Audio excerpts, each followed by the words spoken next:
Welcome to the Rock is George podcast. I'm your host, George Dionne, and this is episode 59. I want to thank you for tuning into the podcast, whether it's through our website, rockisgeorge.com, our YouTube page, knac.com, or on one of the many podcast streaming platforms.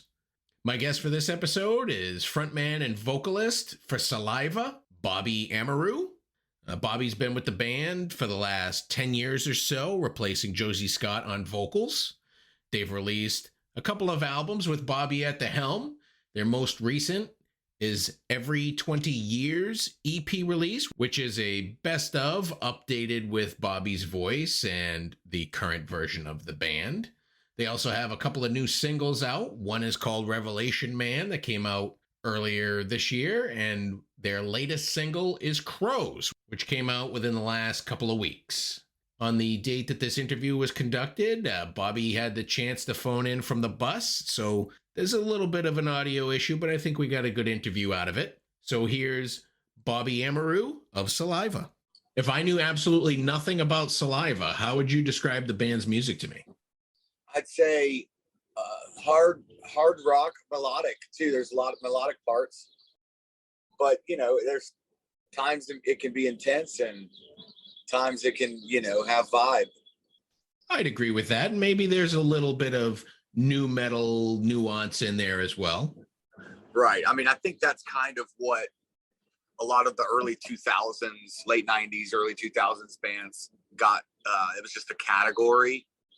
I would say there were a lot of other bands that were more metal than SALIVA was at the time. SALIVA, can have Click Click Boom and heavy songs like that, but then you're doing like Rest in Pieces and so there's ballady stuff as well that a lot of those true nu metal bands wouldn't go near. Absolutely. You have a new single out. It's called Crows. It's about broken relationships, according to the press release. If you want to go a little more into the meaning behind the song. Yeah, I mean, I think everybody relates to that, a situation in time where you're dating somebody or you're married to somebody or whether you think it's going great and it doesn't. And then you try to stay in the relationship to fix the person or think that you actually can better the situation, but they just cannot be fixed. And it's kind of showing their true colors and the skeletons in the closet, I guess you will. And you're getting a great response from the single on streaming platforms and stuff like that. So that's got to feel pretty good. Yeah, man, it's been great. We're doing what we've always done, man. We're grinding and just if a little love goes our way, we definitely aren't going to turn it down. We're stoked about it, so it's all good. Prior to Crows, you released the song Revelation Man. If you want to get into a little bit about what that one's about. Revelation Man, it was more a song about a guy hitting rock bottom, finding himself again, like overcoming addictions of drug use or I mean, I guess other people can take their own or have their own meaning as well.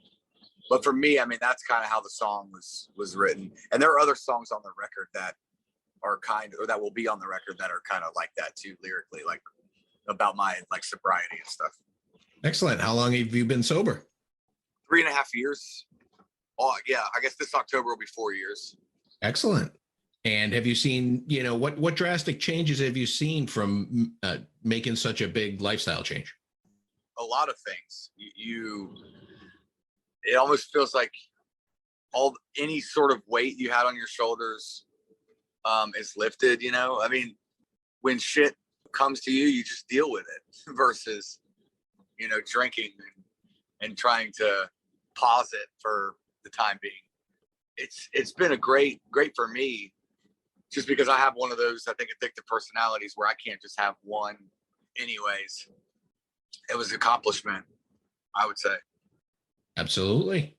You said that SALIVA was working towards a full-length album. Do you have sort of a timeline when that's going to be? We're trying to get it out late summer, early fall, but it's looking more like early fall. We have a lot of tour dates coming up, a lot of shows on the books. we're just going to keep doing that and keep pushing the single that we have out and see where it leads us. Is Saliva still signed to Megaforce Records? Yes. And how did you guys get your deal with Megaforce Records? Our attorney, actually. It's kind of how these days, I guess the band, has been around a while and established it in the distribution, areas. So our attorney just, he had a couple options, and I like Missy a lot over there, and we ended up there, and it's kind of like good relationship. So we just keep going with it. You're currently on a U.S. tour, small U.S. tour. You were in Madison, Wisconsin last night, and you just said you're heading to St. Louis for the next show. These are obviously the first shows after the lockdown. So how are things going out on the road? I think it's been great, man. We did some shows last year too, and stuff, but like it's been a minute since we've done like a routed tour, like go on a bus and like leave for 20 days, So it's been a minute, but just trying to adjust and get back to, I haven't done 6 in a row in a very long time. It's been years since I've done that. So that was the stretch this week, but it's been good. It's good to see people getting back out, supporting live music. Absolutely. And we've certainly needed it after what we've all been through. Your opening bands or otherwise and Ninth Planet Out, have you had a chance to check out the other bands? Oh yeah, for sure. Yeah, all great bands. Super cool guys, man. So it's been a fun run. We got four more shows, and then this run will be over.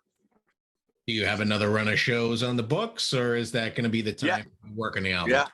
Yeah, we got some some West stuff out west. We got Burgess, all that stuff coming up, some fair festival type deals as well.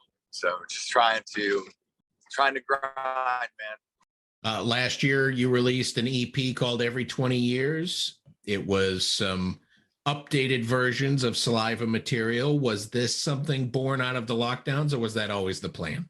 That was one of those deals where we wanted to do something for the 20th anniversary, and that just kind of fell into place. Like now, we're realizing we haven't put out a new record in 4 years. So doing that, we're like, wow, we have to put something out, put some music out, let people know that we're still grinding. But yeah, that record the EP it wasn't really planned. It's just kind of spur of the moment. You've been with the band now for 10 years or so. How did you originally get the gig with Saliva? We have mutual friends. A guy that lived where I live in Jacksonville, Florida, was a lighting guy. He was friends with them and knew about, the whole separation with former singer. He gave him my info, and they reached out to me, and that was it, man. It wasn't really any audition or anything. It was just, they heard some stuff that I had done. Then we got together and wrote like 3 songs, and that's kind of how it happened. Now, being in the band for 10 years, which is pretty much the same length that the original singer was in the band, I mean, do you still kind of get some crap from fans that won't accept it?